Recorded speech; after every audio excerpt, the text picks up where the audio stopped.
Hey everybody, it's Bust with Bust Builds Decks number 24, continuing our playthrough of Balatro. And so a couple of things before we dive in. In terms of today's video, we're going to be playing the green deck on the checkered stake. I'm very interested to see how the or the checkered deck feels as we move up in the stakes. It's arguably the easiest deck to be playing through the white stake. It's very interesting in that if you're new to the game and trying to figure out how things work, you can kind of just ignore your deck, right? You can focus on economy and your deck is kind of fine because you're just playing flushes. You can focus on jokers that say flush and then you're kind of off to the races. You can kind of figure out some of the nuance in the game as to where, say, you have a joker that gives you +8 mult for playing a pair. Then you could figure out that, oh, if I play ace, ace, king, queen, jack, all of hearts, then I do have a pair of hearts within my hand that counts towards the joker bonus. It's a very nice introductory deck in terms of the game, but I'm curious to see how it feels as we move up in the stakes.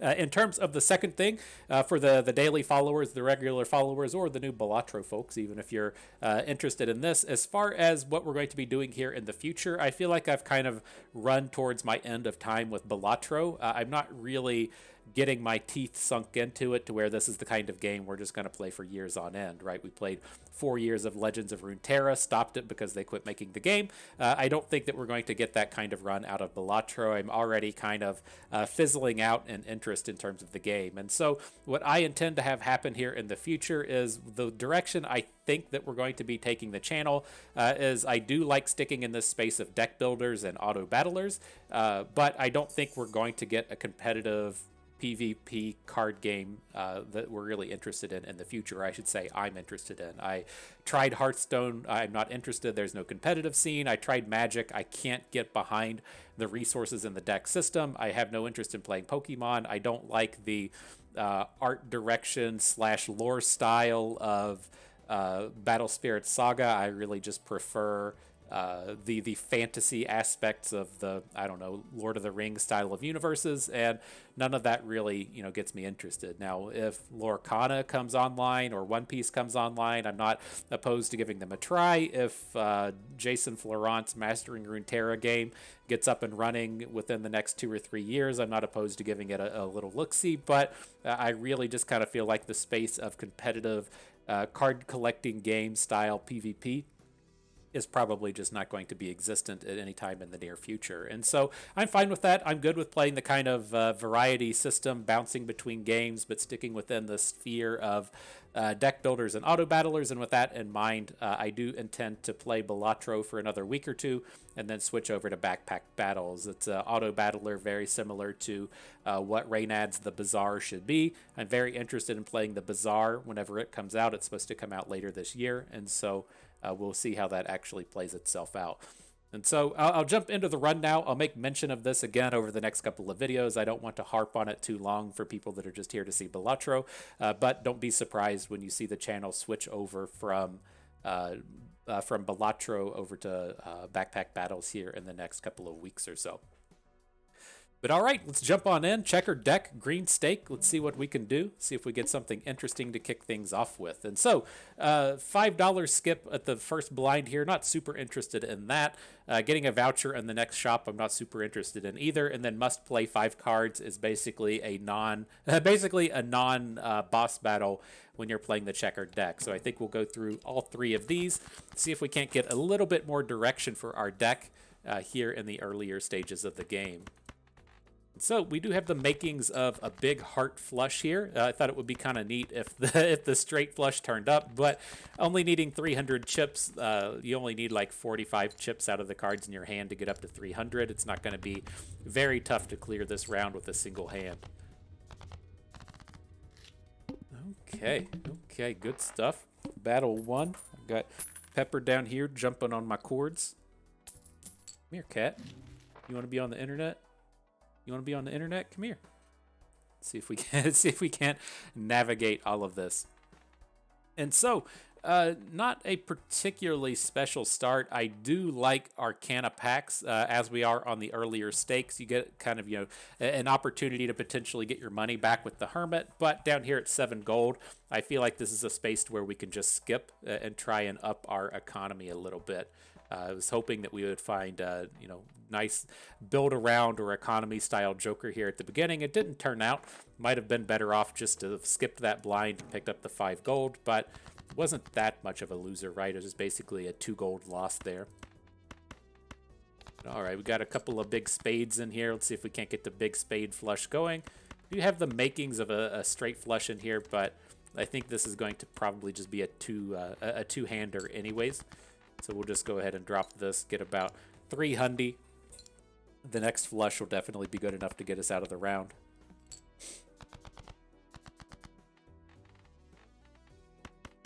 So close to the straight flush. Let's see if it turns up. I'm not certain how there's the straight flush to 5. I'm not certain how many points like rando, very small, whatever, like the deuce to 7 flush hand. I'm not certain what that would actually score. But the straight flush turned up. Good stuff. On to the next one.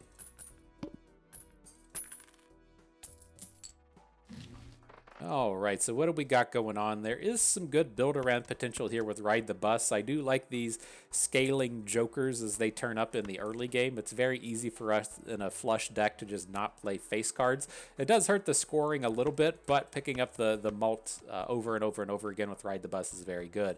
Then with the Sixth Sense, at the first hand of the round is a single 6, destroy it, make a spectral card. I do think that this is probably the worst joker in the game. And I have no desire to pick that up. And so let's at least start with Ride the Bus.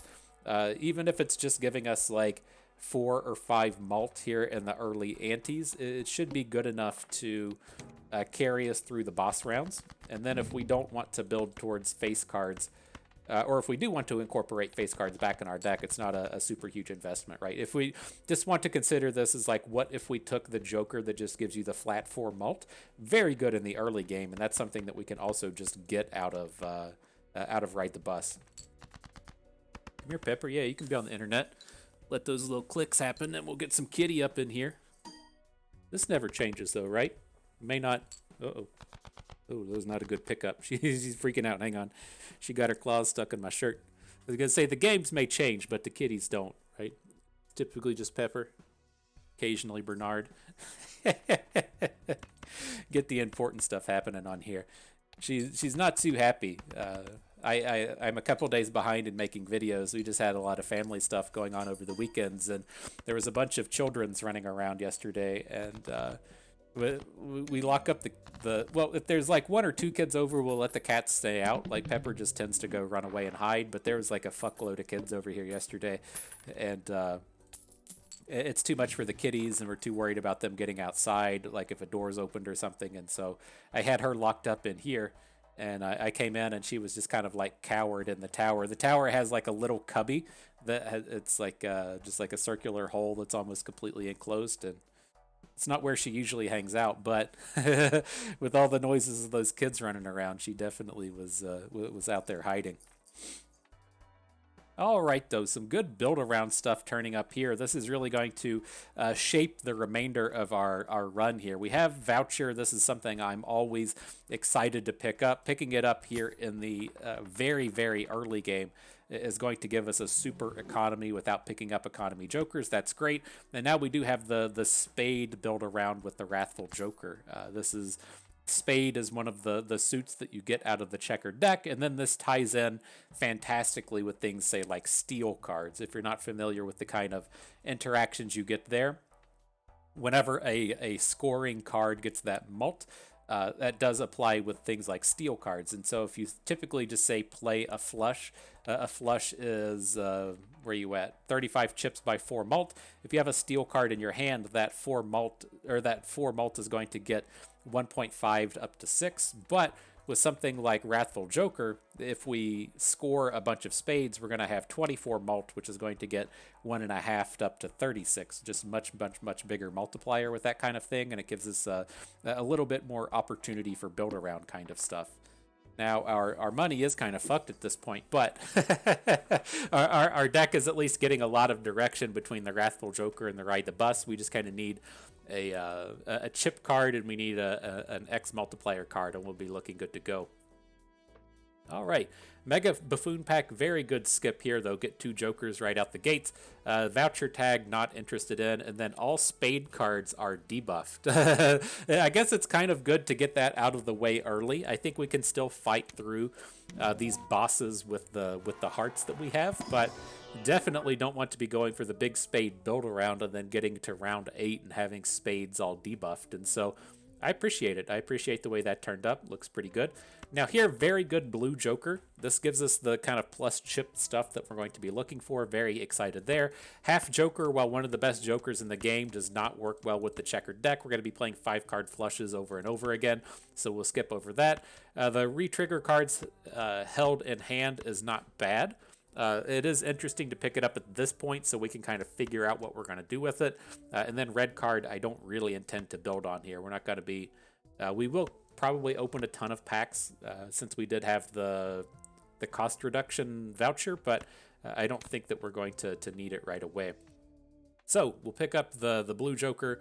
We'll pick up the Mime. The Mime, we'll see if we can't figure out something to do with, but we are off to the races. We're looking good here. We're just going to start playing these flushes as fast as we can so we get maximum value out of that blue Joker. Just got to make sure we're not playing the face cards out here.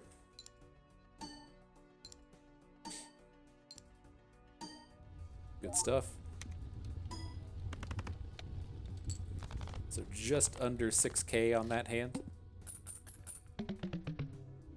It's a bit unfortunate. It doesn't let us, upgrade Ride the Bus as much as we want. This is the kind of thing that scales much easier when you're playing when you're playing something like high cards. But nonetheless, interesting with Hanging Chad turning up while we already have Mime. Mime is just outstandingly better than the Hanging Chad, right? You can either re-trigger the first card played or you can re-trigger all of the cards held in hand, but I think I'm happy enough to pick this up. It does give us a lot of direction in the sense if we find something that lets us build towards aces or something, we can make some really big usage out of one singular big ace. So we'll see. I'm not certain if that's the kind of deck that will piece itself together here, but it's certainly on the table. All right, you got to come out and find some hearts. I want to play the queen. It is a bit of a bummer here. The blue Joker gets weakened significantly as we have to take all of these discards, but I think with like one big score, we're still just going to be okay here. So we got a 10 high flush. 10's going to activate 3 times. We'll get a bunch of chips off of these re-triggers. Yeah, easy. Easy.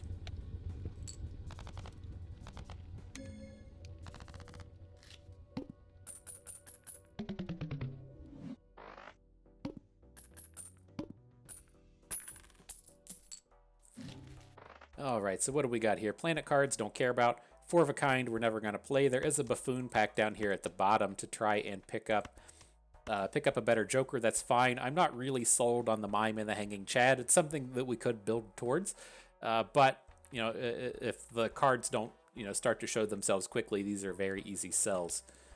So let's open up that Buffoon pack. Really looking for a kind of X-Malt style of card. That did turn up in Ramen, but this is a deck that tends to need to discard a bit, and so I'm not super interested there. Golden Joker is probably just better than Hanging Chad at this point. And then played face cards do give 30 chips when scored. Now that's a very interesting one. I would want to move away from Ride the Bus, right? But having both Hanging Chad and the Mime just lets this thing really come in and pop off. And so I think that's the direction I want to come in and try and take this. We do still have reasonable flat malt between the blue Joker and the Wrathful Joker. The Wrathful Joker does work with things like Mime. So if we play a spade flush, it should give us 40 flat malt instead of 20. And so I think this is just a great direction to be taking this in. We should be looking pretty good at this point. I don't like to call my shot too early, but kind of feeling like this one's probably just done. Probably just done. Let's just drop this. We should have moved the queen to the left, but I'm curious just to see how high this scores with just a singular face card in the mix.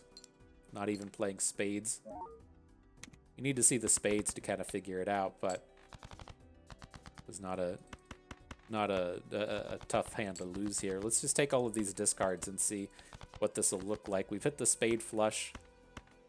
1, 2, 3, 4, 5. We got one more discard. We'll put the king to the left so it triggers off the hanging Chad. Let's see how nasty this gets. Very, very low effort, very high score.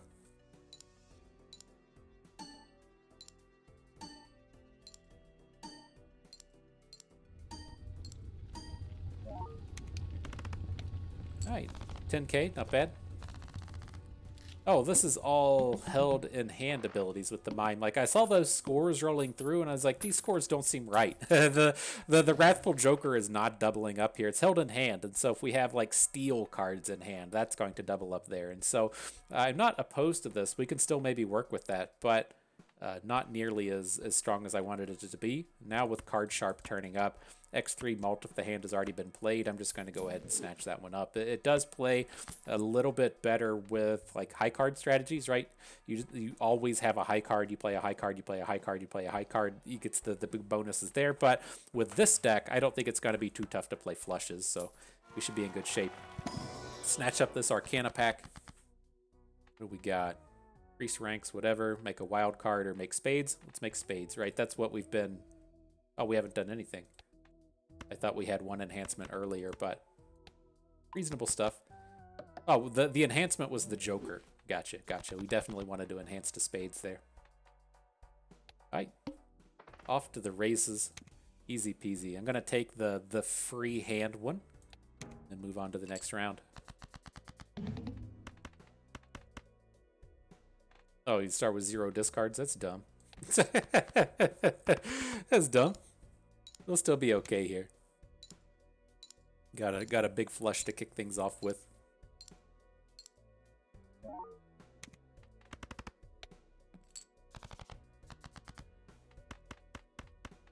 All right. The X3 multiplier on this one's just going to send it off to the races. We didn't score too much on here in terms of the chips, but our malt is going to be outstanding.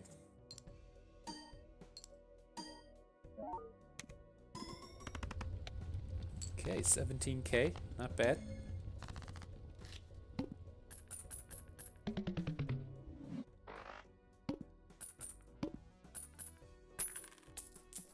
All right, everything's free in this one. Oh, some special jokers turning up.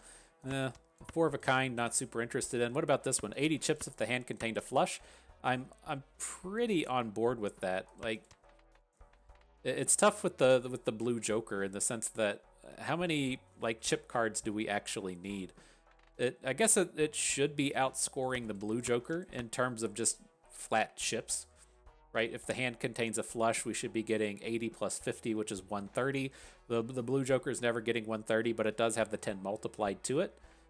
And then we already have a face card thing or a chip card thing in the face. I think I'm still just going to go for this, but kind of awkward. So let's sell that one. I'll crack this buffoon pack to see what turns up. I guess we could have opened the pack first. Every played card counts in scoring. We're going to be playing all of our cards anyways with the flushes. Lusty Joker does turn up as the heart piece of the combo, but we're just going to sell it. Then we did not want the Mad Joker, so we'll buy it, sell it. We did want the Crafty Joker. All right, now we got an Arcana pack. And looking for spades, wouldn't mind getting the smaller cards or getting the hearts out of our deck. We got gold card, random joker, malt card, wild card, or planets. Leaning towards just putting malt on 2 of the face cards. Oh, these are hearts though. I don't really want to upgrade the hearts. That's kind of a bummer. All right, we'll just turn the king into a wild card then. Oh, hang on. Yeah, we want the king. Just that's kind of one of the things I want to talk about. Like, my intent with the game is I want to play it for the next week or two, and then I want to make a kind of recap review kind of thing. And I think that that's one of the kind of issues with Balatro is if you look at a deck like Slay the Spire, or a game like Slay the Spire, to where you start with like 10 cards in your deck, or even in some of the deck builders like Ascension, you start with 10 cards in your deck. It gives you much more impact whenever you make these changes to your deck. And so we have a 52 card deck. We made a change to one card within it. That's changing, 2% of the cards within our deck, to where if you're starting with a 10 card deck and you make a change, then you're editing 10% of your deck, and it's just much more impactful when the things happen. And I think that that's one of the real kind of downsides to the game. I think it's very interesting that some of the decks do change that, as to where you have the deck with no face cards, the deck that's like the checkered deck here, to where it's only spades and hearts. But I think one of the real kind of like bummers is that a lot of the edits to your deck that you make feel extremely low impact. And so I don't have the answer to that, but it's one of the things that's felt like a real downside to me in terms of the gameplay as it is. But nonetheless, I'm happy to pick up a Spectral pack. It's not a particularly good one. It's just 2 cards that we get the choice from. Real chance we'll end up skipping it, but let's see what turns up. Add Polychrome to a Joker, destroy all others, not handling that. Planet card in hand if it's in there at the end of the round. So let's just put it on a bad spade, maybe like a spade of 7s. So it's like if we have to play it, it's fine. If we want to remove cards from our deck, it's not something we're going to be removing. But ideally, it just sits in hand and generates the planet cards for the one hand we're trying to make. Need it for that one hand. All right, this is going to be a big one. Are we already there? Ace, King, Queen, Jack 10. We got the straight flush. All right, the planet thing turned up as well. I got to remember, we need to move the kings to the left. The kings trigger the scary face and get that the extra 30 chips out of the round.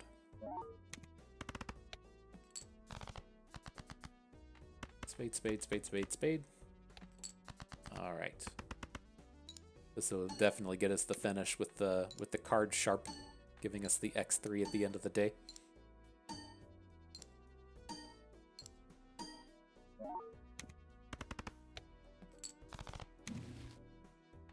Alright, then we hit the high card planet. Probably just be selling that.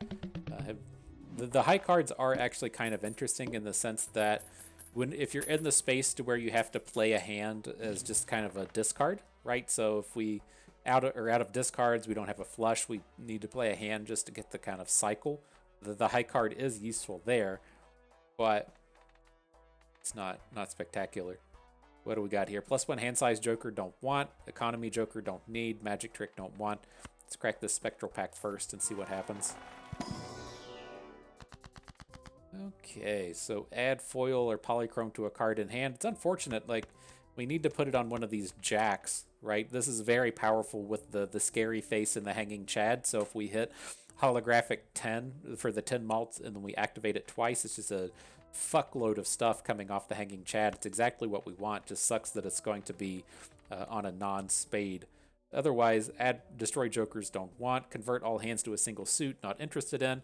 And then the rare Joker, don't need. And so, all right, we'll load up one of these jacks. Hopefully we can switch it to a spade as the run moves on. It feels a little bit more appealing than putting it on the 8 of spades or whatever that was out there in the middle space. Celestial pack comes in. This is where the space would have been kind of nice if we had the we passed on the red card, the booster pack thing. Probably be skipping a lot of booster packs the remainder of the run, but here I'm fine to upgrade high card. I'm going to upgrade flushes as they turn up, and then all of the other planet things we'll just get rid of. Right, so we can discard the hearts, discard the smaller spades, try and get a bigger flush happening here. That should be good enough. Oh, I didn't realize that. I looked at, when we played the last hand, I was like, that did not score very well. Because we played a straight flush and then we played a flush. The flush hadn't been played yet, so we didn't get that X3 multiplier. I have to kind of watch out for that as the run progresses. Accidentally playing straight flushes, having that be the negative for the day.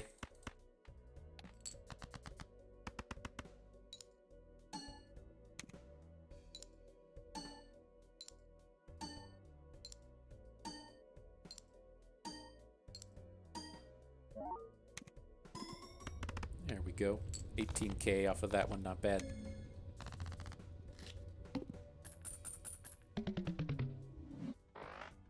So yeah, I know it's kind of off topic in terms of Balatro, but it's been very, very interesting playing backpack battles. Let me run through these real quick. I don't want any of these. I don't want the Joker or the Bean. We'll just take the voucher. I don't know why we still need these, but we'll take it. And then we can open up these packs. But I was trying to think when Reynad announced, I don't think we want any of these, the Bazaar. I know it's gone through a few iterations. I'm pretty certain they announced that they were making the Bazaar like back in the kind of COVID times, right? I think that they did the thing to where they kind of knew that they wanted to make an auto battler, but they weren't entirely certain on the direction that they wanted to take it in. And the game kind of evolved from there. But the big thing that they kind of decided on early was, if you look at an auto battler like Battlegrounds or an auto battler like Teamfight Tactics, it's like 8 people within the game, and you need those 8 people to kind of coordinate together. And so if you are in the space to where 2, 3, hang on, 4, 5, like a player gets disconnected, then that's kind of dumb. But the big thing is you need to kind of like wait. You have to give everybody the opportunity to do something. So there's a lot of waiting. And so especially in Battlegrounds, as you get to like round 10 or so, it's 2-minute rounds and you take 15, 20 seconds to make your turn. Then you just sit around and wait. And so you're just sitting there with nothing to do for 2 minutes. Or in the case of as well, to where the game just has to take that whole long, right? My problem with Teamfight Tactics is the games take like 35 to 45 minutes. Battlegrounds isn't as bad, to where it takes about 25 to 30 minutes, but the thing that Reynad kind of came up with was that they were going to have it be to where you just queued against random people, so you didn't have to wait. As soon as you were ready, you could get a game, and then if you had to go and like take a shit, right, and you didn't want to take your phone with you, you could just stop and wait. Or if you're at the gym and you're on the cardio bike like I like to do, and your half hour's up, then you don't just have to like quit the game, right? Or you just immediately queue up into another one. And they announced that feature, and then a bunch of people kind of went and took it. And then I heard that was a thing, and then it sounds like Backpack Battles is basically, in theory, right on track with what Reynad and Co had in terms of getting the game out there. And so it's fun. I've been having a good time with it. I'm interested to see what happens with the Bazaar as the year kind of comes out and progresses. Since I think he did say that they were doing dev updates. They were making a lot more updates in terms of keeping the community in tune with what they were working on and progressing with, but people started taking their ideas, and so it's not to say, at least to me, that they wouldn't have been, someone else wouldn't have come up with that. I think it's a very kind of straightforward and common issue within the space of auto battlers that 8-player games kind of suck, and the waiting factor kind of sucks, and having to be committed for the entirety of that long ass time kind of sucks. And so I think someone would have pieced it together quickly, but it's kind of a problem. Otherwise, with these cards here, we've been cracking packs. I took the negative Joker because you almost always want all of them. I don't know how excited I am about Mary Andy. I guess it should work okay in this space, given that we're like very heavy on spades now, so we shouldn't need to make too many discards. It is going to be painful against the Manacle. We're only going to have like a 6-card hand at this point, right? 1, 2, 3, 4, 5, 6, and so we're going to need these discards to come out and hit. But once we get out of this round, I think we'll be okay. And then this also works like if you're on the round to where all of your discards are taken away. We've played against that one earlier. You do end up having 3 discards on the round, and so it's kind of useful in that space as well. All right, interesting with our Jack of Hearts turning up. I think we do want to kind of switch over to building towards the hearts. Just such a high-scoring heart here. Such a high-scoring hand. We do have a ton of spades in our deck. Okay, finally got there at the end. Let's make sure we have the Jack of Hearts over to the left. Then this should be a much higher scoring hand.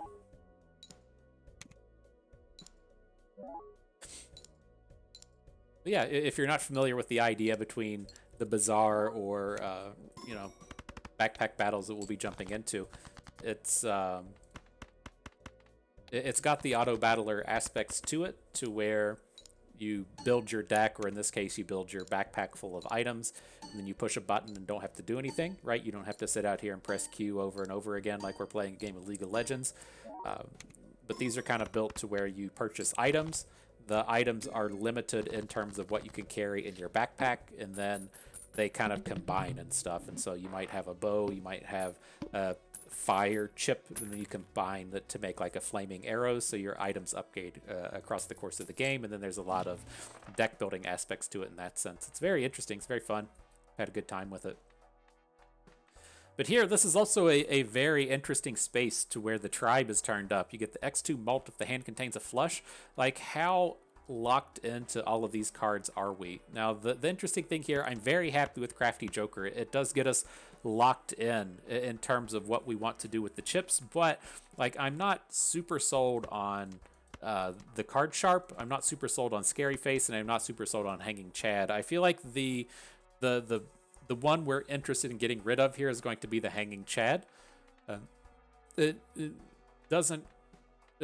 going to be too challenging to find the stuff we want to make the really good usages out of this, right? To where you got to see the good one in the previous hand, to where we got to lock in that Jack. I just don't think we've seen enough upgrade type stuff to make this worth it. And so I'm going to sell that. I'm going to pick up the X2 for flushes.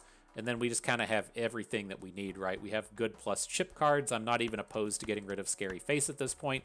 We have decent flat malt with the Wrathful Joker, and then we have good X malt up here. So we're just going to be looking to probably find another flat malt card. It's kind of too late in the run to find something scaling, but if we get like 15, 10 flat malt out of a card, I think we'll be happy enough with it. All right, let's crack these standard packs, see what turns up. Not the greatest of hands.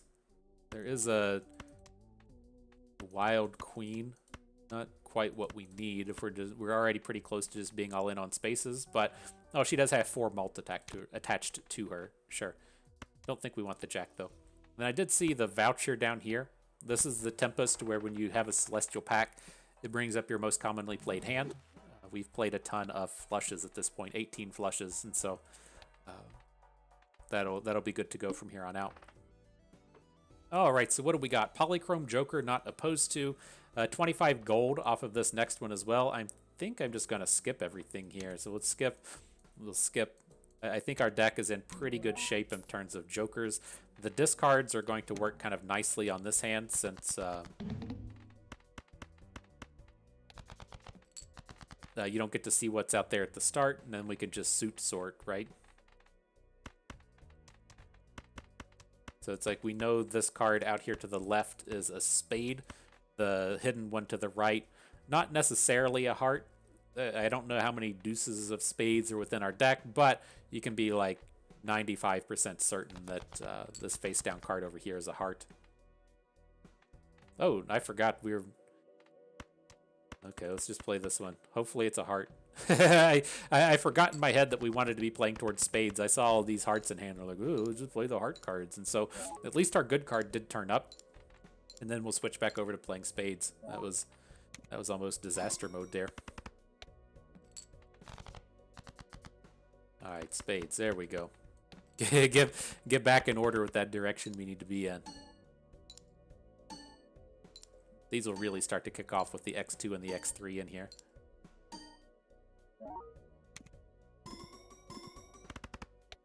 $28K, not bad.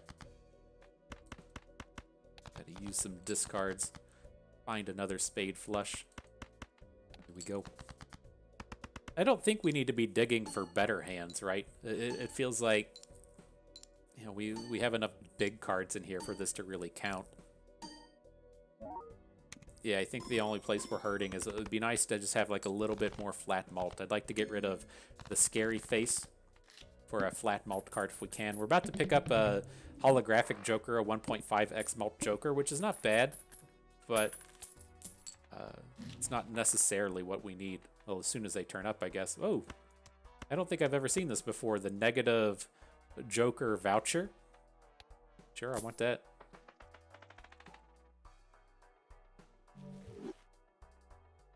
Don't mind if I do. So convert to hearts, don't want. We have a steel tarot card here. Do want that. Now we'll take the reroll. The Joker's got to turn up, right? Which one is this? Adds the sell value of the Jokers to the left to the malt. That should be fine. We don't have to sell anything to take it. And then we can put it in this space. So getting a flat +9, while not spectacular, is kind of okay. I could, what does this get it to? +12? Yeah. And so you can put it at the very end, but then it doesn't get boosted by our other two Jokers.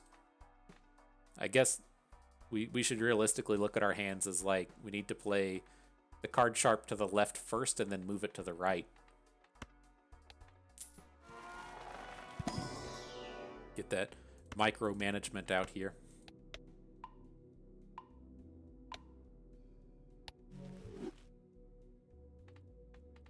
Oh, that was a mega. I just wanted the flush.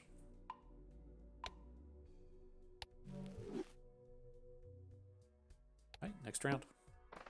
So what do we got here? Double your money, not bad. 1 gold for each hand played this round. We got to play against one of these, right? And so I guess if we double our money from 30, seems reasonable. Now we can play against this blind. So let's see. Man, we got our one good heart to turn up. Keeps happening over and over again. Fine. Let's see if we can get it on the first one. We would realistically rather play this hand second so that the big X3 hits on this, but I'm not going to micromanage that hard. So here, I did move the card sharp to the left of the swashbuckler. It's not going to activate this round because this is our first flush, so we'll get a little bit more flat malt this way, and now we'll move it back to the right as we play our second flush so that it gets to do the X3. So we miss out on 3 malt, whatever it is, but we get a lot bigger at the end of the day.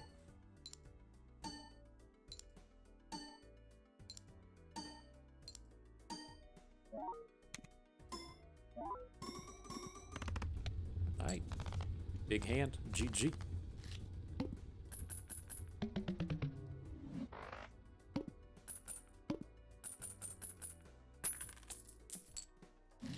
So what do we got in here? Popcorn, it's tempting at this stage, right? We want the flat malt, and we could just skip to the final boss at this point. Well, we have to play 1 round here, and then we could skip to the boss. So it'll give 20 on this boss and 16 on the next. I'm actually kind of interested in that. And so let's crack these other packs real quick, see if that messes with our money. Random Joker, don't want, convert to spades. Wish that was a little better, but it's the only good one here. Take the Celestial pack, upgrade our flush. Use that.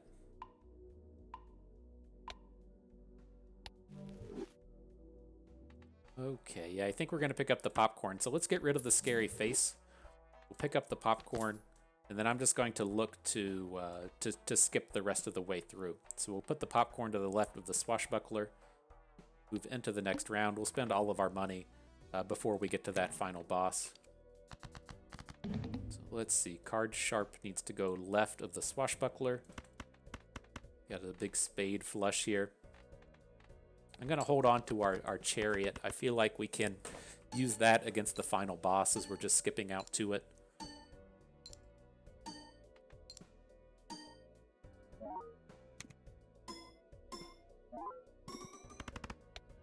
All right, 42k there, getting us in a good space. We just not draw anything from the previous hand. Cards played in the previous ante are just debuffed. We played 2 flushes. I knew one of them was a heart flush, but that's very weird to draw 2 hands and none of them have any debuffed cards in it. Big time. What was that? 100k or so in there. All right, all right. Feeling good.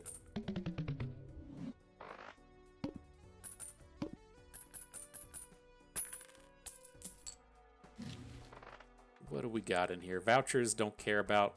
The discards malt one, we've talked about it. We don't want it. Crack this Arcana pack, and then yeah, we're gonna skip to the end. So make some malt cards. Sounds decent. We'll put that on our spades.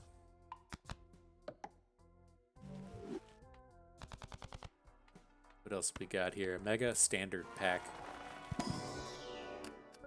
Has a steel spade and a holographic spade. On board with both. Want the steel, want the holographic. Now let's spend all that money. Garbage. Contains a pair. Upgrade stuff. Garbage, garbage.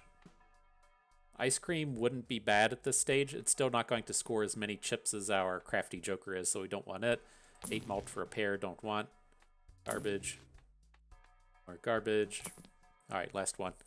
4 of a kind, something, no. 3 malt for each joker card. Gives us a flat 21. Now, that's an actually interesting one. I don't know how the math works out on this. Like, it's clearly better than popcorn, right? Popcorn gives 16. This abstract joker gives 21. The one I'm not sure about is swashbuckler, right? And so this is easy, right? We're going to play spades. That gives us 20. 20 is better, or 20 is worse than 21, but 20 is better than 16. 16 is worse than that. It's this 10.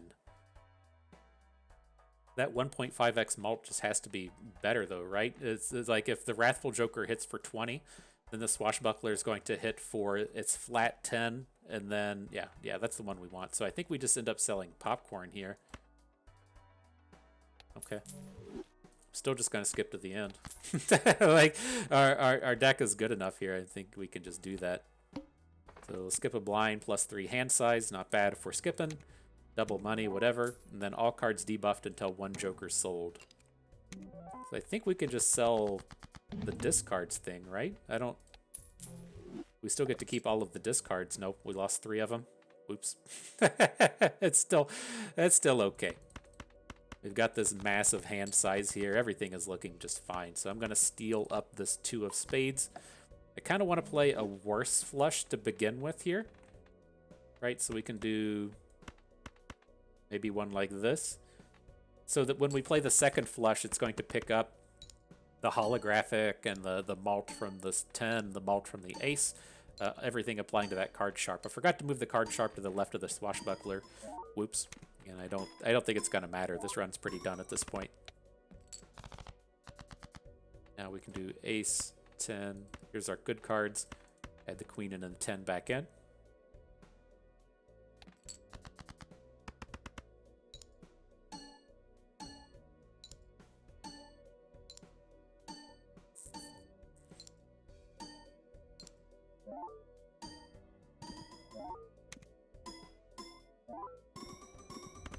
There it is. 200k chip hand. Easy peasy win.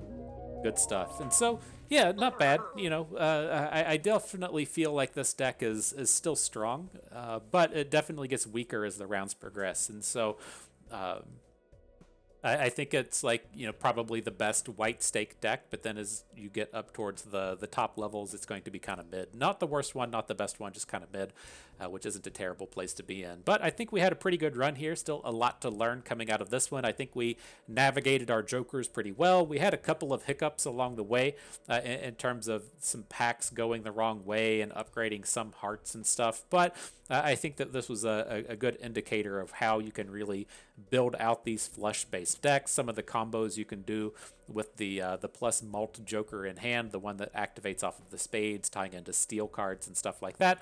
And so I think it was a pretty reasonable thing there. I think we had pretty good joker management and getting the 1+ chip card and then having 2 flat malts and 2 X malts. Like I think that there's, you know, quite a bit to learn out of this run. It's not just like herpy derpy. I pick up the checkered deck and just play flushes over and over and over again. I think that this was a very good indicator on how to manage the jokers and get a good flush deck together while still maintaining a bit of economy. And so, good stuff. I had fun with that. I hope you did too, because that is going to do it for us today. So hope everyone enjoyed the video. Hope you maybe learned a thing or two along the way and had a good time watching. This is Busted Me. Thank you for being here.